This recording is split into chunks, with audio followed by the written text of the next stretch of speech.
Mga boss, ganito po ang itsura ng ice cream namin dito sa probinsya mga idol. Mga boss, ito po yung mango cheese with peanut. Ito ay pangalawang balukay ko na po.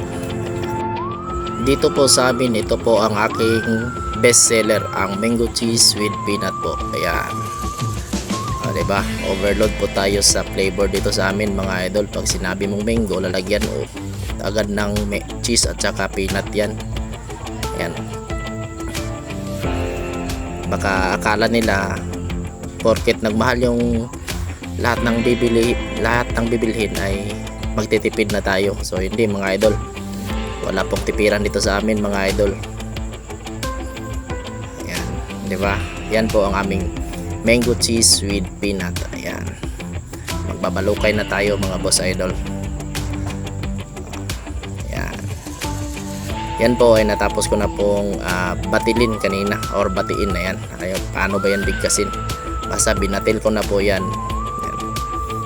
Pag-alsa na pag-alsa ay gagawin nating makrema po. At saka makalipas ang isang oras ay magbabalukay tayo. Katulad ng ginagawa ko mga idol boss. Ayan.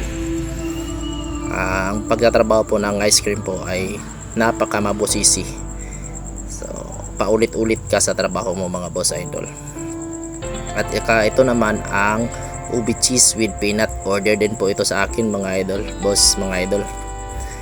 Ayan, yan po ang pagbabalukay mga boss idol.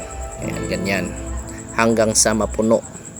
Pagkatapos mapuno, ayan, gagawin nating makrema or palalaputin natin mga boss idol. Tsaka at pagkalipas uli ng ating isang oras ay magbabalukay uli tayo mga boss idol. Ayan o, di ba? Yan po ang ubi cheese with peanut. Order din po yan. Hindi na kasi ako naglalako ngayon mga boss idol.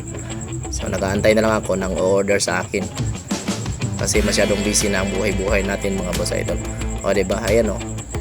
Ayaw mahulog sa aking balukay ang ubi cheese with peanut. Diba? Makrema mga boss idol.